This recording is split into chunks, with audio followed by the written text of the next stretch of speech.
Good morning. This is Brother Zeke Lancaster, pastor of First Baptist Church in Bigelow, Arkansas. Inviting you to be with us today. Our Sunday school starts at 10 o'clock, and I believe if you come, you find out we have some of the finest teachers you'd find anywhere. And then we have our preaching at 10:50, and then tonight at 6 o'clock is our church training hour, and then our preaching hour at 7. We'd like to 6 is our church training hour and 7 is our preaching hour. We'd be glad to have you come and be with us in all of these services. And then on Wednesday night we have our youth choir begins at 6:30. These boys and girls sang last Sunday in our church. They did a great job, and we just thank God for them. And we're just thankful that we've got some boys and girls that like to sing. Some of the people that are working with them, thank God for them. And we'd like to invite you to bring your children at 6:30 and let them join in this youth choir. And then at 7 o'clock we have our Bible study and all for all groups. And we're studying in the book of Ephesians, great book that Paul wrote, showing us what we have, the riches that we have in Christ Jesus. It's a blessing just to study the Word of God, but this is a great book because here Paul tells about the church and what the church is going to be having look forward to, because we know Jesus is our Savior. So I'd like to invite you to come and be with us in any and all of these services. Well, this morning I thought we're just going to use one verse of Scripture found in the 13th chapter of the book of Hebrews, the 8th verse, which said, Jesus Christ, the same yesterday and today and forever. Now, folks, a lot of things change. We change. This whole world changes. And I tell you, everything that we have changes but Jesus Christ. The Bible tells us very distinctly that Jesus Christ, the same yesterday, today, and forever. We want to look at the Scripture this morning and just see some of the things that are the same today as it was to begin with. And that is the same plan of salvation. There's no other way for a person to come to know Jesus Christ but through Him. And in 3rd chapter of John, a fellow came to Jesus by the name of Nicodemus and said, Good Master, what must I do to be saved?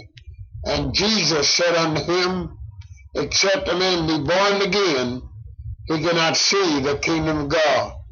Now, I know there's been a lot of people that made fun of the fact about being born again, but it simply means to be born from above. God's Holy Spirit must come in your life and begin to dwell there and make you a new creature in Christ, in order that you might be saved. Jesus said in the 14th chapter of the book of John, I am the way, the truth, and the life, and no man cometh unto the Father but by me. And in writing the book of Acts, the writer said in Acts 4:12, Neither is there salvation in the other, for there is none other name under heaven given among men whereby you must be saved. Can't get saved because you belong to a church, regardless of what people might say. There's no way that a person gets saved if they just by belonging to a church. But if that's so, then Jesus lied when he said, I am the way, the truth, and the life, and no man cometh unto the Father but by me. Must trust Jesus as Savior. Put Him in your life. And you say, well, preacher, how do I do that? In Romans 10:9-10 we read that if thou shalt confess with thy mouth the Lord Jesus, and shalt believe in thy heart that God hath raised Him from the dead, thou shalt be saved. For with the heart man believeth unto righteousness, and with the mouth confession is made unto salvation. For whosoever shall call upon the name of the Lord shall be saved. You know, my dear friend, there's a lot of little words in this Scripture that I learned years ago to dearly love. There are little words like shall and will. And this scripture here says, if thou shalt confess with thy mouth the Lord Jesus, and shall believe in thine heart. Now that word believe carries with it a greater meaning than Webster's dictionary tells us it means. It means to rely upon, to trust in, and to cling to the Lord Jesus Christ. When you come to the place in your life where you're willing, and whenever you know that you don't have anything or anybody else to rely upon, and you come to the place where you begin to rely upon the Lord Jesus Christ, where you're willing to trust in Him, where you're willing to say, Lord, here I am. I'm lost. I'm undone. I'm without God. I'm on the road to hell. I need to be saved. Then Jesus will come in when you ask Him. That 13th verse says, whosoever shall call upon the name of the Lord shall be saved. Didn't say might be, hopes to be, or just think I can be, but it says shall be saved. Whosoever. I like that word. Oh, I like that word. It means doesn't make any difference how poor, how rich, how pretty, how ugly, however we might be, what we might look like, what we might think we are. But it says whosoever. That means anyone that's willing to come and humble our heart before God and say, Lord, I need to be saved. Let Jesus come into your life and save your soul. So this morning, if you want to be saved, my dear friend, all you need to do is to trust Jesus Christ as your personal Savior. Ask Him to come in to the Holy Spirit of God and begin to abide in your life and make you a new creature in Christ Jesus. I know that there's many a time when people come up with their own plan, but the only plan that the Bible gives is Jesus Christ, the way, the truth, and the life. And then there's the same plan of repentance after salvation. In Isaiah 6 and 5, the Bible tells us that Isaiah got under conviction. And then he said, woe is me, for I'm unclean. I'm a man of unclean lips, and I dwell in the midst of people of unclean lips. For mine eyes have seen the King, the Lord of hosts. What Isaiah was saying here, I realize that I'm just an old, dirty, filthy man. And I've sinned, I've come short of the glory of God. And I dwell among a people that come short of the glory of God. And I come, Lord, this today, asking that you might forgive me. Mine eyes have seen the King. Now I tell you, when we cast our eyes upon the Lord Jesus Christ, we're made to see ourselves as we really are. In Psalm 51 and 10, and the psalmist said, create in me a new heart, O God, and renew a right spirit within me. Oh, that's what it takes. We must have a new heart created in us, and God must give us a right spirit. You know, old Peter sinned against God, and he denied Christ. Christ told him what would happen. And in the 26th chapter of the book of Matthew, the 75th verse, Peter saw that. He said, Peter remembered the words of Jesus which saith unto him before the cock crow, thou shalt deny me twice. And he went out and wept bitterly. Oh, when we come to the realization that we've sinned and we come short of the glory of God, I tell you, we need to fall on our face before God and let God, Holy Spirit, continue to do for us what needs to be done. Cleanse us and make us that person that we ought to be for the glory of God. I tell you, old Peter went out, and the Bible says he wept bitterly. I tell you, you have to weep your way back to God sometime. Come confessing sin. Come realizing that your life is not worthy for God, and you want to give it back to Him. Weeping your way back to God. Old Thomas, said to the disciples when they came to him and said, Jesus, we've seen the Master. Thomas said, I'll not believe it, except I see the nail prints in his hand and put my hand into his side. But I tell you, Jesus showed up and said, Thomas, look here.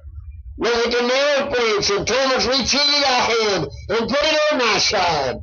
And old Thomas answered and said unto him, my Lord and my God. Whether he was saying, I give it all to you now. It's yours. I realize that you're the Son of God. And I'm just an old sinner saved by grace. And you my Lord and you my God. And I'm going to move out with you. The Bible says in 1 John 1:9, if we confess our sins, he is faithful and just to forgive us of our sins and to cleanse us from all unrighteousness. I tell you, this is great scripture, because when we come short of the glory of God, the Bible says that we've all sinned and that we come short of the glory of God. When we do that, we can come and confess our sin unto God. The Bible says he forgives us of our sin and continue to cleanse us from all unrighteousness. And then, my dear friend, there's the same plan of a victorious, separated life unto Jesus Christ. We need to deny ourselves and follow the Lord. Separation unto God brings a victorious life in the Lord Jesus Christ. And in Luke 9:23, Jesus said unto them all, talking to his disciples, he said unto them all, if any man will come after me, let him deny himself and take up his cross daily and follow me. My friend, if you want to be a follower of Jesus Christ, if you want to have a victorious life in the Lord, I tell you, the way to do that is simply to turn your life over to Jesus Christ and let him have his way in your life and follow him every day. Not just every now and then, kind of a spasmodic thing, but every day. Let him be first in your life. We're going to have a victorious life. I'm going to tell you quickly, there's two things we must do. And that is, we must study the Word of God. In 2 Timothy 2:15, he said, study to show thyself approved unto God, a workman that needeth not to be ashamed, rightly dividing the word of truth. Also, in the 14th chapter, rather the 12th chapter of the book of Romans, we read where Paul said, I beseech you therefore, brethren, by the mercies of God, that you present yourselves a living sacrifice, holy and acceptable unto God, which is your reasonable service. And be not conformed to this world, don't be like this world, but be transformed by your will mind, that you may prove or demonstrate what is that good and acceptable and perfect will of God. The only way to do that is to study the Word of God. Let the Holy Spirit of God take the Word of God and put it in your heart and make you a new creature. I tell you, Peter said in 1 Peter 3:15, but sanctify, that means to set apart the Lord God in your heart, and be ready always give an answer to every man that asketh you the reason for the hope that is in you with meekness and fear. And the second thing is to pray. Oh, my friend, we need to pray and ask God's Holy Spirit to give us victory in our life. In 1 Corinthians 15:57, Paul said, but thanks be unto God, which giveth us the victory through our Lord Jesus Christ. Therefore, my beloved brethren, be ye steadfast, unmovable, always abounding in the Lord, for as much you know that your labor is not in vain in the Lord.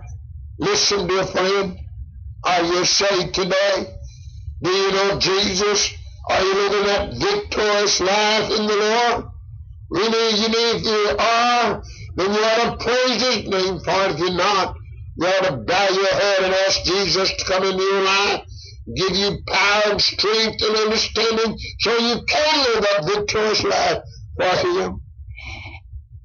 Just bow your head and pray with us, Lord. I thank you this morning for this privilege to come back again on the radio and to tell about you and about your plan of salvation. Our Father, I pray for those that may be listening that don't know the Lord, or those that do know the Lord and they're not in this world. God, some way speak to their heart. In Jesus' name we ask it. Amen. Goodbye. God bless you. Come to see us at the First Baptist Church in Bigelow, Arkansas.